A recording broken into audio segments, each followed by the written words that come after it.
मुद्दे की बात देख रहे हैं आप। बीते कुछ दिनों से नागपुर का संविधान चौक में विद्यार्थियों का आंदोलन शुरू है। कैरी ऑन और अन्य समस्याओं को लेकर जो विद्यार्थियों को उसको लेकर विश्वविद्यालय से सीधा टकराव देखा जा रहा है। ऐसा बहुत कम देखा जाता है कि किसी विश्वविद्यालय के खिलाफ में उस विश्वविद्यालय से संलग्न कॉलेजों के विद्यार्थी सीधा आंदोलन करें। यह आंदोलन आखिर क्या है? 11 विद्यार्थी 11 दिनों से अनशन पर बैठे हैं कैरी ऑन और अन्य मांगों को लेकर।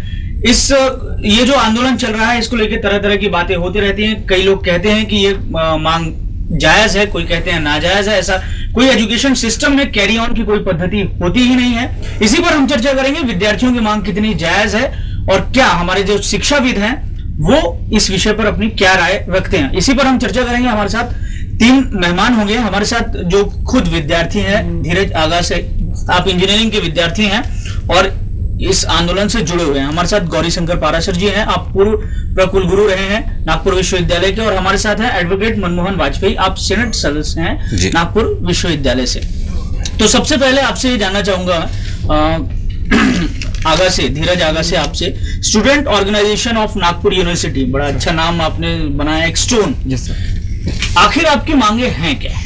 सर सबसे पहले मांग exam fees. Exam fees Nagpur university exam fees है 2200 रुपया।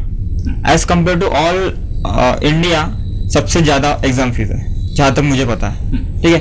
जहाँ दिल्ली यूनिवर्सिटी की एग्जाम फीस है 100 रुपीज पर पेपर। जेएनयू की एग्जाम फीस है 0, नो एग्जाम फीस चार्ज करते हैं। ठीक है। बीएचयू बनारस यूनिवर्सिटी की फीस है 200 रुपया पर पेपर। ठीक है। और वहाँ जहां तक और अपने अमरावती यूनिवर्सिटी की फीस है 690। तो कहाँ 690 और कहाँ 2200 रुपया। जहां तक देखा जाए तो 4 गुना अपन बोल सकते हैं कि इतनी एग्जाम फीस नागपुर यूनिवर्सिटी ले रही है। तो नागपुर की जो यूनिवर्सिटी की जो एग्जाम फीस है उसके लिए आप इतना बड़ा आंदोलन चला रहे हैं। हम तो मीडिया में भी ये चर्चा है कि आप लोगों ने भी जो शुरुआत करी थी आंदोलन, मतलब चाहे विश्वविद्यालय के मुख्यालय में घेराव डालने की, तब आपने कैरी ऑन एक सिस्टम आपने बताया। मुझे कुछ विद्यार्थियों ने बताया कि पाराशर जी जब कुलगुरु थे तब उन्होंने ये सिस्टम लाया और ये तब से चला है और बड़ा अच्छा है। वो जानना की मैं कोशिश करूंगा कि उन्होंने लाया कि नहीं लाया। मगर ये कैरी ऑन आखिर आप किस रूप में चाहते हैं? क्या कैरी ऑन की संकल्पना आखिर क्या है आपके दिमाग में? कैरी ऑन से फायदा क्या है आपको? सर कैरी ऑन एक्चुअली जो बोलते हैं सब लोग कि नाजायज मुद्दा है। मैं इसके एक्सप्लेन करना चाहता हूँ कि जायज कैसे है। ठीक है। यूनिवर्सिटी का एक रिजल्ट टाइमलाइन रहती है, 45 डेज के अंदर हम रिजल्ट लगाएंगे। उनके लॉ के हिसाब से उन्होंने लिखा है कि 45 डेज के अंदर रिजल्ट लगना चाहिए। लेकिन कभी भी 1-2 बार एक्सेप्शन छोड़ के कभी भी रिजल्ट 45 डेज के अंदर लगानी, सबसे पहली बात।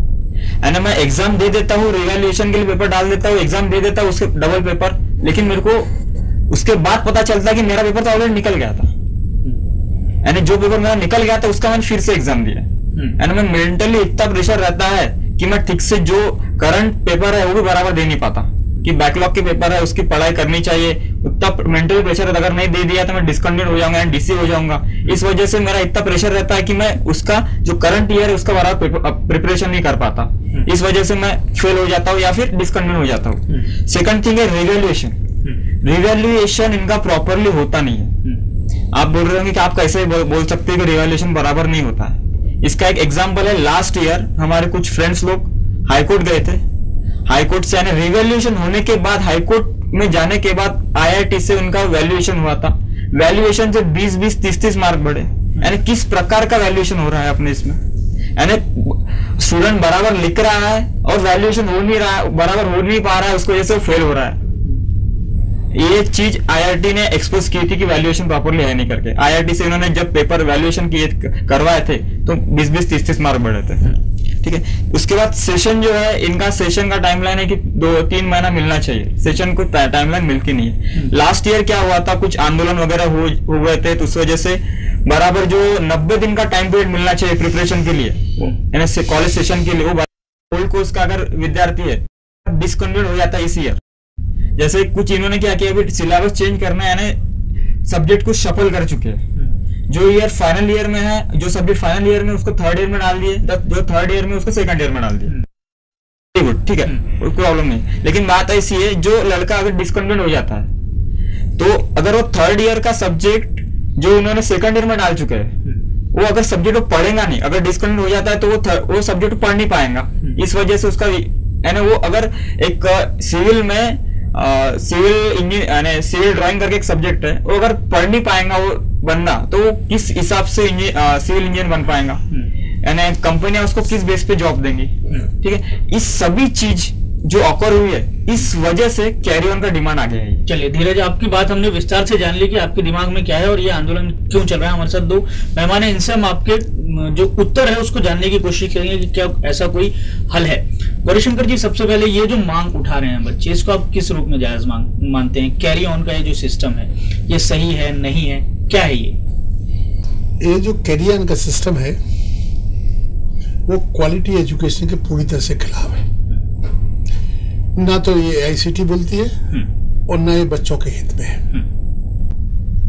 मैं 23 साल से विश्वविद्यालय में देख रहे हैं जी, 11 साल से मैं डीन था, प्रोवाइजर था, कभी किसी छात्र ऑर्गेनाइजेशन ने या सीनेट के मेंबर ने ये नहीं कहा कि लड़के फेल क्यों हो रहे हैं, कैरियर में ना फेल हो रहा, ये बार बार फेल क्यों हो रहे हैं, ये कभी नहीं बोलते। इसलिए नहीं बोलते कि इनको संचालकों की ये कभी नहीं बताते कि इनके पास शिक्षक नहीं है, इनको ठीक से पढ़ाई नहीं हो रही है, तो फेल क्यों हो रहे हैं? पढ़ाई नहीं हो रही बच्चे। जिस सिस्टम में 95% लड़के पास हो रहे हैं, उस परसेंट में 5% भी लोग हैं, तो ये कभी उसको बात नहीं करते। गरीब माँ बाप, आज के युग में, समानता के युग में, बाबा साहब ने बोला कि सब लोगों को सब समाज हो, सब लोगों को उच्च शिक्षा की संधि ज्यादा होना चाहिए। ज्यादा तो माँ बाप तो समझते ही नहीं, उनका बच्चा पढ़ाई चला जा रहा है, लेकिन उसको पास होने की जवाबदारी नैतिक दायित्व है, तो पढ़ाई तो उनकी होनी चाहिए।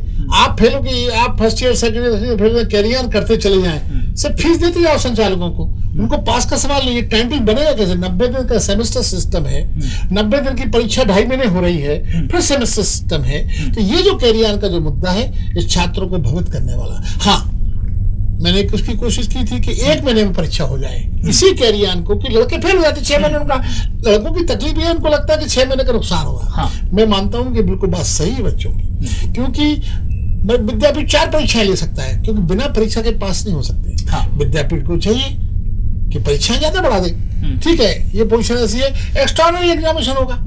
हमने इसको फार्मेसी में यूज किया था कि 1 महीने में परीक्षा ले लेते हो, तो 1 महीने परीक्षा का फिर वो लड़का उसमें सिस्टम में पहुंच जाएगा, 5 सितंबर के पहले उसकी पोजीशन आएगी। फार्मेसी के विद्यार्थियों ने मुझे बताया, हमने तुमने किया था, क्योंकि बच्चे फेल नहीं, भाई सवाल हो फेल हो गए आप, तो आप उसकी परीक्षा लो बार बार। ये आपका एक सिद्धांत हो सकता है। आपका ये सिद्धांत नहीं तो फॉलो करें, इसलिए मैं उसके पूरी तरह से खिलाफ हूँ। और यदि ये कैरियर हुआ और कहा, तो इसको लेकर मैंने चिट्ठी भी लिखी है कि ये छात्रों के छात्र आज मुझे क्रिटिसाइज कर सकते हैं, पर आने दृष्टि से आपको देखना होगा कि हमें तो अभी अपने बच्चे हैं, इनको कैरियर मिलता है तो मुझे नुकसान नहीं है, पर मैं चाहता हूं कि बच्चे अच्छे से पढ़ें और पास हो, इनकी फिर से परीक्षा हो जाए। क्या तकलीफ है? आपको क्या लगता है कि जो विद्यार्थियों के माइंड सेट है कि कैरी ऑन को लेकर आखिर क्या है, क्या उनके साथ इसके पीछे विद्यार्थी, इसके पीछे सुनियोजित बहुत बड़ा पैसा इन्वॉल्व है। 12,000 अभी आदमी एडमिशन ले रहे, 12,000 के लोग हैं, करीब करीब लोग। 12,000 एडमिशन हो जाएंगे तो 12,000 इंटू मिनिमम 50,000, जबकि 96,000 फीस है इनकी, तो आप लगा लो हिसाब कितना होता है। इनको केवल चाहिए एडमिशन, एक बार संचालकों का एडमिशन हो गया तो पास हो और ना हो, पैसा तो संचालकों के पास है। ये इनमें पास करना चाह रहे हैं कि परीक्षा टर्म पूरी कर लें, परीक्षा नहीं होगी, माने शादी कर लो, हनीमून नहीं कर सकते। माने ये सवाल है कि बच्चा एडमिशन लेगा तो परीक्षा होगी कि नहीं, और जब तक परीक्षा तो इनको स्कॉलरशिप कहां से मिलेगी, क्योंकि टर्म पूरी करेंगे, इनका वहां नुकसान हो जाएगा। इसलिए इनको कैरी ऑन, विद्यार्थियों को सुने ये कि नहीं हो सकता है। दूसरा मुद्दा ने उठाया फीस का, शोकांति का। विद्यार्थियों ने कभी ये नहीं बोला कि ये जो ट्यूशन फीस ले रहे हैं 96,000 रुपया, 80,000 रुपया, उस पर इनको आपत्ति नहीं है। आपत्ति किस बात की है? विद्यापीठ प्रैक्टिकल एग्जामिनेशन की फीस ले रहा है, एग्जामिनेशन इनको रियम्बर्स होती है। वाजपेयी जी हमारे सीनेट के मेंबर हमेशा छात्रों की आवाज उठाते रहे, इनने बहुत बड़ा बताया कि बच्चों का नुकसान नहीं चाहिए। हमने इनके कहने पर 10 लाख रुपए का प्रावधान कर दिया बजट में कि जो बच्चे फीस नहीं भर सकते हैं वो जाएं और यूनिवर्सिटी दे दें। आपको आश्चर्य होगा कि कितने लोगों ने फीस मांगी? 17 लोगों ने।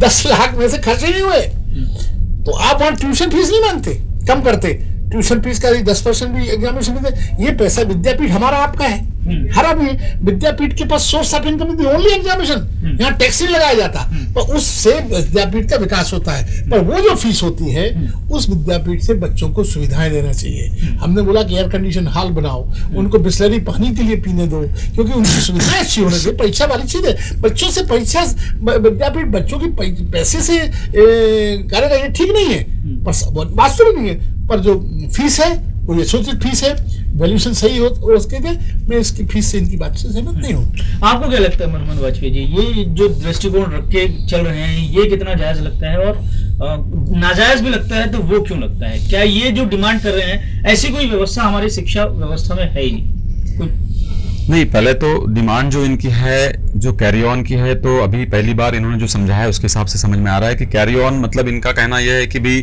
फर्स्ट ईयर में भी अगर बच्चा फेल होता है तो वो सेकंड ईयर में एग्जाम दे सके, सेकंड ईयर में फेल हो गया फिर उसका फर्स्ट ईयर भी बैक है तब भी उसको फाइनल के एग्जाम देने मिले।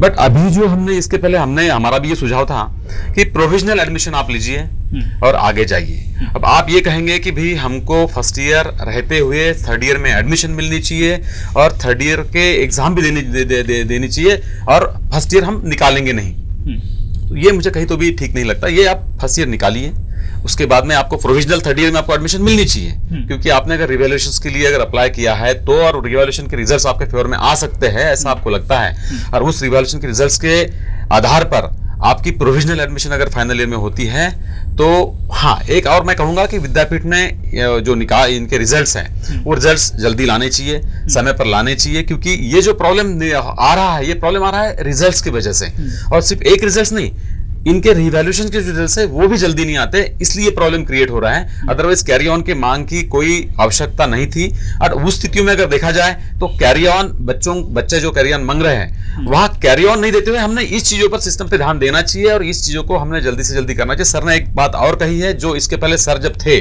तो सर ने शायद वो लागू करने के लिए कोशिश भी की। उनमें यह था कि इमीडिएट जब रिजल्ट लगेंगे उसके 1 महीना बाद ही इमीडिएट एग्जाम हो जाए, जिन लड़कों को बच्चों को जो फेल हो रहा है जिनको बैठना है वो इमीडिएट बैठ जाए, और जिनको अपना रिवैल्यूएशन करना है, जिनको वैल्यूएशन करना है वो करते रहे, और वैल्यूएशन भी करते रहे, और ये दोनों एक साथ भी हो सकता है। आप यहाँ निकल भी गए और अगर यहाँ नहीं भी निकले तो आपके वैल्यूएशन में अगर आप निकल जाते हैं तो भी आप पास रहे कहलाएंगे। तो ये सिस्टम कहीं तो भी यूनिवर्सिटी ने विद्यापीठ ने डेवलप करने की जरूरत है। रही बात इनकी बाकी जो इनकी डिमांड है, बाकी डिमांड इनकी बिल्कुल जायज है। सिर्फ कैरी ऑन जो है, कैरी ऑन की डिमांड कुछ हद तक, और शायद अभी जो निर्णय हुआ है इस निर्णय के हिसाब से मुझे ऐसा लगता है कि कैरी ऑन की डिमांड ऑलमोस्ट मानी गई है, प्रोविजनल एडमिशन इनको देने में आ रही है, मतलब देने के लिए तय हुआ है, और प्रोविजनल एडमिशन के बाद में अब इनका ये बनता है बच्चों का कि इन्होंने अभी पढ़ाई करनी चाहिए और पढ़ाई करके अपने फर्स्ट ईयर को क्लियर करके फाइनल ईयर के लिए ये तैयार होनी चाहिए। सर मैं ये चाहूंगा कि सर ने जो बात कही कि इनकी डिग्री जो है, इनकी डिग्री अगर मतलब हिंदुस्तान में कहीं ना चले और वो डिग्री को अगर कोई ये सोचे कि ये तो ऐसी आई हुई डिग्री है, कैरी ऑन मतलब देकर बच्चे ऐसे कहे बच्चे पास हुए हैं, क्योंकि कैरी ऑन देने के बाद में ऐसा नहीं होगा कि बच्चे रिलैक्स हो जाएंगे। सर बच्चे जब रिलैक्स हो जाएंगे तो ये होगा कि भी तुम कैरी ऑन के बाद में तुम ये एग्जाम्स 3 बार दोगे, वो एग्जाम 3 बार दोगे, फिर फाइनल के लिए भी आपको अब तो हो गया, फुर्सत है चलते हम तो फाइनल में पहुंच गए, देते रहेंगे। तो कहीं ना कहीं बच्चों का भी इसमें नुकसान है, इसलिए मैं चाहता हूं कि बच्चों ने कैरी ऑन की डिमांड को कहीं तो भी अपना मतलब जायज ठहराकर हमारे खुद के भविष्य का विचार करके उस डिमांड को उन्होंने आगे लाना चाहिए। और विद्यापीठ का भी ये करते हुए बनता है कि उन्होंने इनको सॉल्यूशंस मतलब क्या हो सकता है, प्रोविजनल एडमिशन का सॉल्यूशन है इनके रिजल्ट जल्दी लगाए, एग्जाम ज्यादा के ले तो इनको सॉल्यूशन मिल सकता है। ये जब आपने गौरी शंकर जी की बात सुनी और इनकी वाजपेयी जी की बात सुनी, अब आपको बताओ कि इनके इनके क्रॉस करके आपके कोई तर्क हैं जो इन्होंने दिया, ये सही बात कही या नहीं कही? क्योंकि ऐसा तो सिस्टम है कि अगर कोई बीकॉम करता है उसका फर्स्ट ईयर क्लियर नहीं है तो फाइनल में एडमिशन नहीं मिलता है। ये तो सारे सब्जेक्ट्स में है, तो फिर स्पेशली इंजीनियरिंग के लिए बाकी और किसी खास फैकल्टी के लिए ऐसा क्यों किया? सर डिमांड सिर्फ इंजीनियरिंग की नहीं है, ये जो प्रॉब्लम्स हो रहे हैं, रिजल्ट टाइम पे नहीं आना, वैल्यूएशन नहीं होना, या फिर सेशन बराबर नहीं मिलना, ये सारी प्रॉब्लम तो है, ये तो सबने भी माना कि ये प्रॉब्लम है, इसको दुरुस्ती, वाजपेयी जी ने भी माना इसको दुरुस्ती, मगर कैरी ऑन जिस तरीके से आप कर रहे हैं, और कई बारी बैठक हुई उस पर आप लोगों ने कुलगुरु से भी चर्चा की जिसपे ये मांग को नाजायज ठहराया गया। नहीं मतलब इससे ऐसा है कि एक शिक्षा व्यवस्था जो है वो हमारी कहीं ना कहीं लड़खड़ा जाएगी। सर जैसे सर ने बोला कि अगर कैरी ऑन न देते हुए उनका सोल्यूशन क्या हो सकता है, इस बारे पे अपन विचार करना चाहिए। ऐसी गलती बार बार ना हो, इस बारे में विचार करना चाहिए। उसके ऊपर मेरा सर बोलना है कि रिजल्ट टाइम पे नहीं लगना, सेशन बराबर नहीं मिला, ये अगर आगे ऐसी गलती ना हो, इसके लिए अपन सोल्यूशन निकाल सकते हैं, आगे ऐसा ना हो करके। लेकिन अगर इन बच्चों के साथ अगर ये साल में ऐसा हुआ है तो उनके लिए क्या सोल्यूशन दे सकते हैं आप? इसका जवाब अगर आप देखिए, ऐसा है, हम 5 साल में मैंने जो प्रयत्न किए थे, तो 31 मई को बी फाइनल का रिजल्ट आता था। बी फाइनल का रिजल्ट 31 मई को आ जाता था। 4 महीने पहले पूरे देश में पहले अपना रिजल्ट आ जाता। क्यों? कि लड़के जो हैं वो इमीडिएटली उनका प्लेसमेंट हो। ये संभव है। सवाल है इच्छा शक्ति का। Things should be dealt with the iron hands. आपको लोगों को इमोशंस रहित बात करनी होगी। आपको परिचय नहीं है तो आपको विद्यापीठ प्रशासन को संवेदनशील जवाबदेह होना होगा।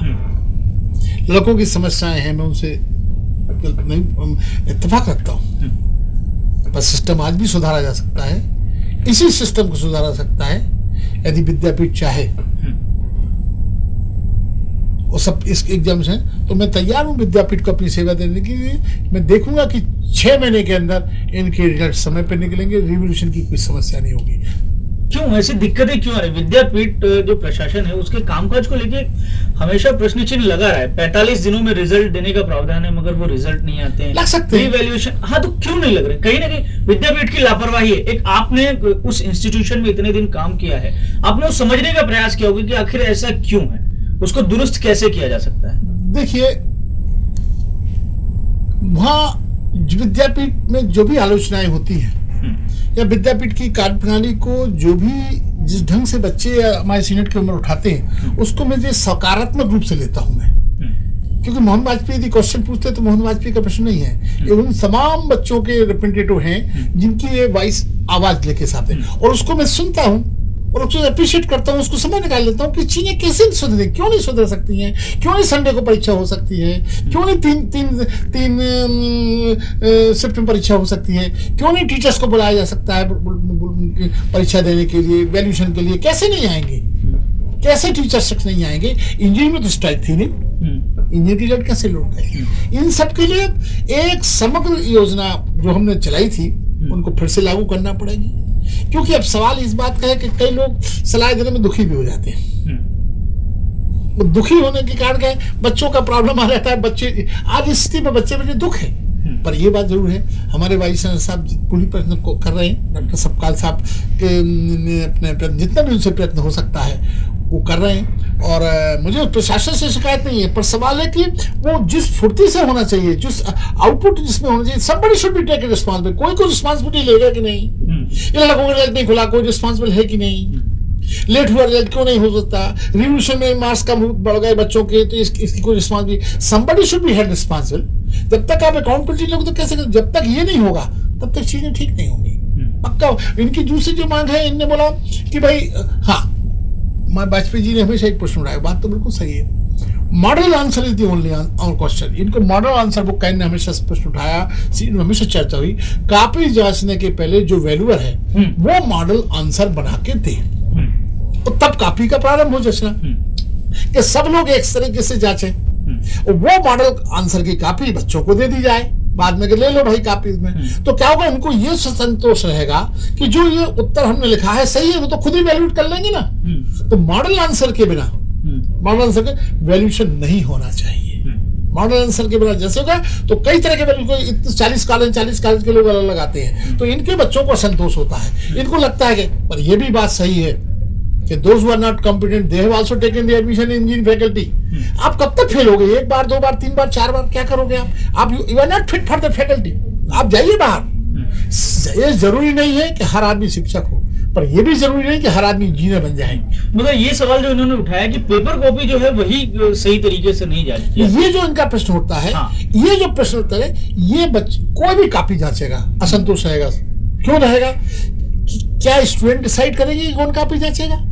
दे आर टीचर्स, अप्रूव टीचर्स होने चाहिए। हाँ, अपॉइंटमेंट करते समय एक पॉलिसी रहती है, यूनिवर्सिटी हमेशा पॉलिसी बनाती है, ऐसा कभी नहीं होता। और हमेशा हम आप कॉपी जांचे, आप जांचे, शायद हो सकता है 2-4 नंबर पे, हर कॉपी जांचने में फर्क आएगा, ये बात पक्के से, रिवोल्यूशन एक फैसिलिटी है। मैंने इस समस्या को सॉल्व किया था। हमारे समय क्यों रिवोल्यूशन नहीं होता था ज्यादा? नहीं होता था क्योंकि हम देखते थे व्यक्ति रूप से कि वैल्यूएशन ठीक हो रहा है कि नहीं। कुछ लोगों का होता था, कुछ लोगों को रिजल्ट कैसे खुल जाता था। सवाल है उसी सिस्टम में वही धनुष है, वही बाण है, आपको चलाना आना चाहिए। इस बार तो ये भी दिक्कत आई कि पेपर जांचने के लिए प्राध्यापक ही नहीं है। थे ना इंजीनियरिंग में तो इस टाइप थी नहीं, बाकी सब जगहों में जो दिक्कत, इसीलिए दिक्कत आई। तब भी हो सकता था, हो सकता था। क्यों जरूरी है? वाई हम क्या रायपुर, हम इंजीनियरिंग कॉपी रायपुर नहीं भेज सकते क्या? We can declare the centre spot centre in Raipur, we can declare the centre in Jaunpur engineering college. हम किसी भी यूनिवर्सिटी की सेवा ले सकते हैं देश में। देखिए सवाल है, कल सब लोग स्ट्राइक पे चले तो हाथ में हाथ रख के बैठ जाएंगे। मैं सबको आपने भिजवा देता, जाओ रायपुर चले जाओ। मैं बोलता था मद्रास चले जाओ, वहां के वाइस से बात करते कि साहब हमारे लोगों की कॉपी जानते हो, जजवा जाते कॉपी।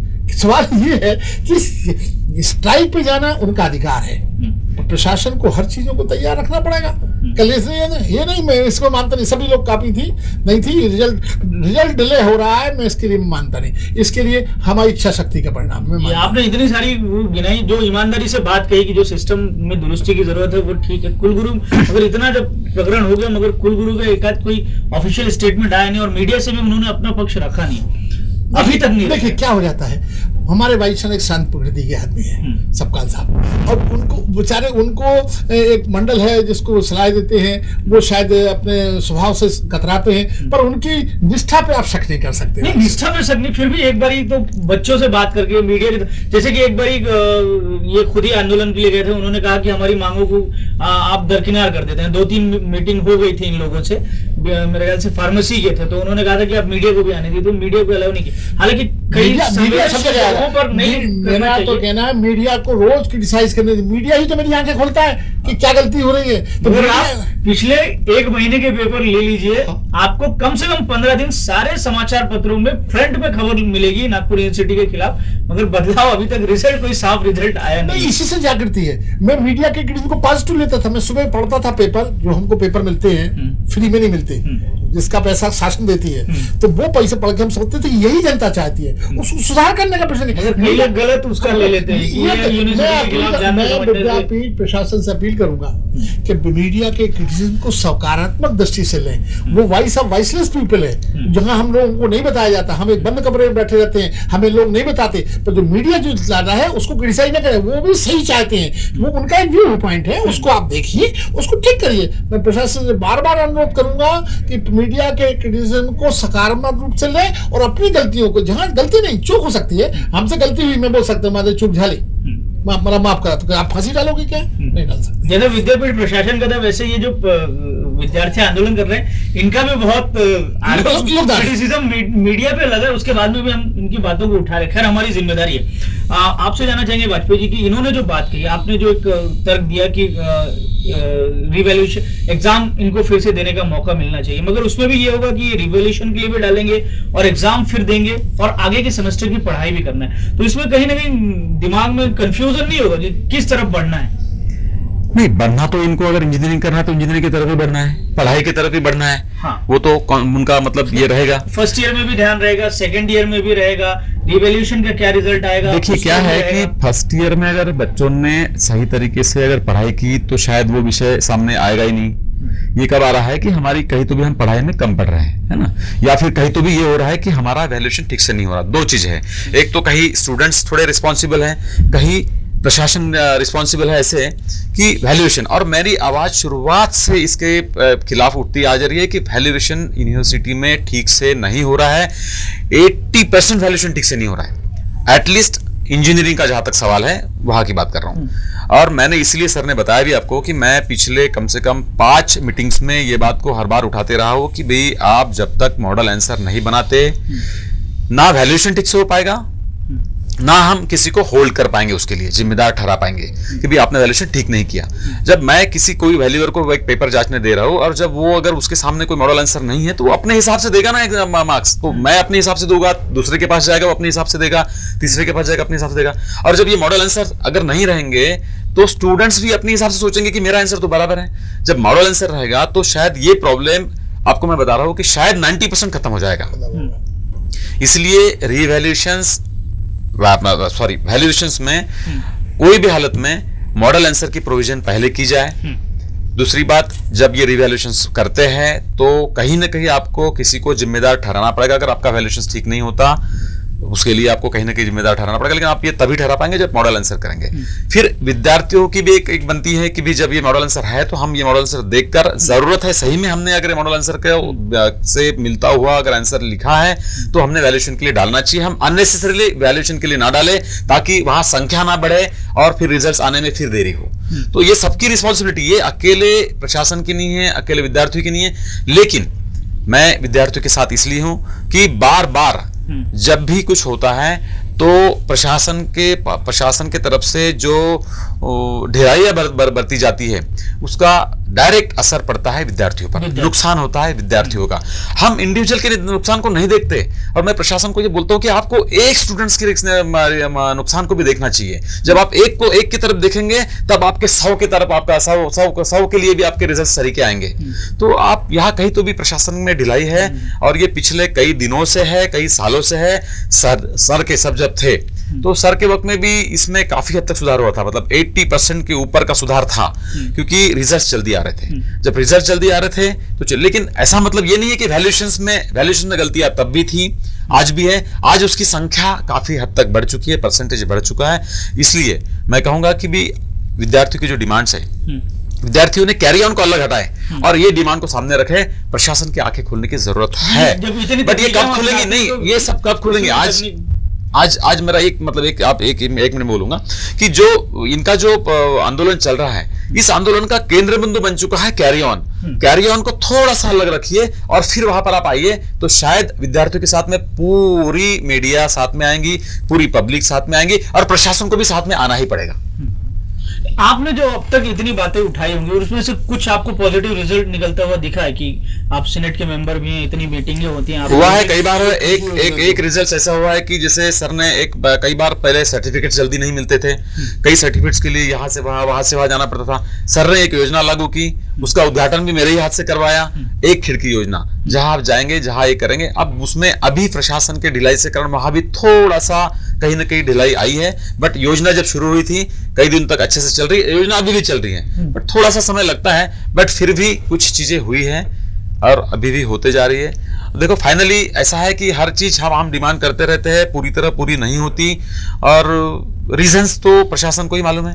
धीरज, संक्षेप में आपसे जानना चाहूंगा कि आपने दोनों सरों की बातें सुनी, आपने जो मीटिंग हुई आपकी तो उसमें आपको क्या लगा, किस तरीके से कुछ पॉजिटिव अप्रोच आपको नजर आ रहा है, नहीं आ रहा है, आपकी मांगों को दरकिनार किया जा रहा है? कई लोग तो ये भी कह रहे हैं कि मतलब साफ सीधे बात कर रहे हैं कि आप लोग जो डिमांड रख रहे हैं, भले आप आंदोलन कर रहे हैं, कुछ कर रहे हैं, वो उसे यूनिवर्सिटी अपना नहीं सकती है। सर सबसे पहले मैं बताना चाहूंगा, पाराशर सर ने जो बताए थे कि स्टूडेंट जो है वो कुछ स्टूडेंट ऐसे भी है जो एलिजिबल नहीं है, यानी वो पढ़ने के लायक नहीं इंजीनियरिंग। सर का बोलना उन्होंने छोड़ देना चाहिए। मेरा उनको एक ही सवाल है, जब मैं 10वीं में था मेरे को 80% मिलते थे, 12th में गया 70% मिलते थे, यहाँ आके मेरे परसेंटेज लो क्यों हो गए? फर्स्ट थिंग, ये नागपुर विश्वविद्यालय के हर स्टूडेंट सर सेकंड थिंग ऐसा है कि सर बोल रहे कि आप पढ़ने के लायक नहीं हो, तो मैंने ऐसे डायरेक्ट एग्जाम नहीं दिए, डायरेक्ट पढ़ने के लायक नहीं, उनके बातों का आप गलत, हमारा ये कहने का मतलब नहीं है, हमारा ये आप 4-5 बार फेल होते, बोलते 5 बार फेलने के बाद not fit for to continue this job. सवाल आपका जो प्रश्न है कि हमारे मार्क्स कम रहते, यही तो मैं कह रहा हूँ कि टीचर्स नहीं है, कभी बात तो मांगेगी नहीं कि टीचर क्यों नहीं है। अपनी बात कह लो वरना। सर हम एंट्रेंस देके इंजीनियरिंग में एडमिशन लिए SEEE, ठीक है, एंट्रेंस देने के बाद हमारे एडमिशन हुए। कहीं आपकी भी कुछ गलती नहीं है क्या इसमें कि आपने का जो स्टैंडर्ड था? एक और बताना चाहूंगा कि हम स्वीकार करता हूँ, university should not allow any engineering college run without teachers. एक भी टीचर नहीं है, बंद कर दो आप, क्योंकि ये जो फीस ले रहे हैं टीचरों को कल करके ले रहे हैं, बेचारे AIEEE पास करके आते हैं, अच्छे टीचर, अच्छे स्टूडेंट की गलती नहीं है, स्टूडेंट बहुत अच्छे आ रहे हैं। हम उनको नए सब्जेक्ट है ना, 12th पास करके आए ना, नए सब्जेक्ट है, यदि उनको टीचर शिक्षक पढ़ाने वाले नहीं रहेंगे तो बेचारे अपनी दम पे कहाँ तक पढ़ेंगे, इसलिए इनके परसेंटेज खिसक रहे हैं। हम जो समझ रहे हैं, क्योंकि यदि आपको केमिकली, आपको मैकेनिकल इंजीनियर में है, मैकेनिकल प्रोफेसर ही नहीं है, MTech में प्रोफेसर नहीं है, 0 है, not a single teacher in post graduate department, कहां से लड़के पास होंगे? यूनिवर्सिटी के खिलाफ नहीं, अपने कॉलेजों के खिलाफ। कॉलेज के खिलाफ ये कभी नहीं बोलेंगे। एक ऑर्गेनाइजेशन बताइए आज तक के इतिहास में जिसने बोला हो कि टीचर नहीं हो तो कॉलेज बंद करो। ये फीस देंगे, यूनिवर्सिटी की फीस कम की बात करेंगे भाई। ये कभी नहीं बोलेंगे कि हमारे कॉलेज में 1:10 का रेशो है, वो होना ही चाहिए, इसमें प्रोफेसर होना ही चाहिए। ये कभी नहीं बोलेगा। बात को भी आप वो करो, अपनी बात कह लो संक्षेप में, समय बहुत कम है। नागपुर यूनिवर्सिटी ने सबको अथॉरिटी दी है कॉलेज खोलने की, या फिर जो भी है, अगर इनको लगता है वहां पे स्टूडेंट नहीं, सॉरी टीचर नहीं है, स्टाफ नहीं बराबर, तो ये अपने ग्रांट निकाल सकते हैं सर। कभी भी इनके ऊपर कोई अथॉरिटी नहीं है। अगर इन्होंने ग्रांट निकाल दी तो कॉलेज बंद हो जाएगा और स्टूडेंट का लॉस नहीं होगा उस बारे में। और दूसरी बात, ये लोग सब गलती एक्सेप्ट कर रहे हैं इस बारे में कि हमारा प्रॉपर वैल्यूएशन नहीं हो रहा है, रिजल्ट टाइम भी नहीं लग रहा है। सभी बात एक्सेप्ट करने के बाद उसका सोल्यूशन नहीं दे पा रहे। हमारी गलती है लेकिन हम सोल्यूशन नहीं देंगे। इनका सीधा सा जवाब है, हम आपको सोल्यूशन नहीं दे सकते। हमारा कैरी ऑन हमने इसलिए मंगाया कि इसका सोल्यूशन हमको दो। हमने सोल्यूशन के रूप में कैरी ऑन की डिमांड की है। हमने ऐसे नहीं बोले कि हम पढ़ नहीं रहे, हमको कैरी ऑन दे दो। आपकी गलती के कारण हमारा ईयर लॉस हो रहा है, इसलिए हमको कैरी ऑन दो। हमारी ये डिमांड है। जी, आप कुछ कहना चाहते हैं संक्षेप में, समय नहीं। बिल्कुल, डिमांड जो विद्यार्थियों की कुछ हद तक बिल्कुल सही है, कुछ डिमांड बिल्कुल इसमें कोई शक नहीं है। बट जैसे इन्होंने बताया कि SEEE पास होकर आते हैं, IEEE पास होकर आते हैं, तो यहाँ पास होने का कोई सवाल ये नहीं है। आप, मैं बताता हूँ, इतनी एडमिशन होती है उसमें SEEE अपीयरिंग, आप अपीयर हो गए, आपको एडमिशन मिल गई। पास का कोई क्राइटेरिया वहां पर नहीं हो रहा है। और इसलिए कई स्टूडेंट्स ऐसे भी है जो नहीं पढ़ पाते, जो बेचारे फिट नहीं है। मतलब इसका मतलब वो लायक नहीं है, ये बात नहीं है। उनको अच्छे टीचरों के साथ पढ़ाने की जरूरत है। उनको एडमिशन नहीं मिलनी चाहिए, बात भी नहीं है, लेकिन अच्छे टीचर्स और टीचर्स अपॉइंटमेंट की जरूरत है। लेकिन साथ साथ प्रशासन को बोलना चाहूंगा कि विद्यापीठ प्रशासन में बहुत ढिलाइयां है, इन्होंने अपनी ढिलाइयों को दूर करना चाहिए और विद्यार्थियों के जो प्रश्न है उसकी तरफ बहुत सही तरीके से देखने की जरूरत है। चलिए, उम्मीद है कि हमने जो चर्चा की उससे थोड़ा कंसेप्ट क्लियर होगा कुछ विद्यार्थियों का, और कुछ यूनिवर्सिटी प्रशासन की क्या भूमिका है इस पर भी हमने बात की। मगर पाराशर जी, एक चीज तो ये है कि बड़प्पन बड़े को ही दिखाना पड़ता है। और आप अगर गुरु हैं, आप अगर यूनिवर्सिटी हैं और आपके विद्यार्थी अगर आपसे नाराज हैं, तो उसका सॉल्यूशन आपको ही देना पड़ेगा। आपको इंजीनियरिंग में हर एक रिजल्ट के बाद 1 महीने बाद परीक्षा होना चाहिए, तो उसमें अपने आप रिविजन नहीं कर रहे। रिविजन कंसेप्ट ही खत्म होने चाहिए। एक महीने के बाद जो परीक्षा है, यदि आप फेल हो गए, अगेन एग्जामिनेशन मन और उसका रिजल्ट 15 दिन में निकाल दीजिए, आप बात खत्म हो जाएगी। आप भी कोशिश करिए कि थोड़ा उसको दुरुस्त करिए। जी धीरे सर, हमारा कहना है कि इन्होंने जो बोले कैरी ऑन, हम ऐसा नहीं बोल रहे कि हम पढ़ नहीं पा रहे इसलिए हमको कैरी ऑन दो। जिस साल भी यूनिवर्सिटी की गलती के कारण ईयर लॉस हो रहा है, प्रॉपरली वैल्यूएशन नहीं हो रहा है, सेशन बराबर नहीं मिल रहा है, रिजल्ट जो है टाइम भी नहीं लग रहा है, उस साल कैरी ऑन। उसकी तो सिस्टम बोल ही रहे हैं कि पाराशर जी की वो तो गलती मान ही रहे हैं विद्यापीठ की, उसको दुरुस्त करने की जरूरत है, उसकी कवायदें की जा रही हैं। फिर भी आप लोगों ने आंदोलन चलाया, हमने चर्चा की, आप सब इस चर्चा में शामिल हुए, आप सबको बहुत बहुत शुक्रिया। वैसे नागपुर में ऐसा बहुत कम होता है कि विद्यार्थियों का जो निकला हुआ आंदोलन है, शायद इतनी बड़ी मात्रा में कभी निकला है नहीं निकला है एजुकेशन सिस्टम के बदलाव को लेकर। ये भी आंदोलन भी हमारे देश में अच्छी चीज है, क्रांति होती है इससे। आप लोगों का आंदोलन कब तक जायज रहता है, और सर लोग जो कह रहे हैं, जो उनका तर्क है, उसको किस हद तक ध्यान में लेती है नागपुर विद्यापीठ, इसको भी देखने लायक होगा। आप देख रहे थे मुद्दे की बात। नमस्कार।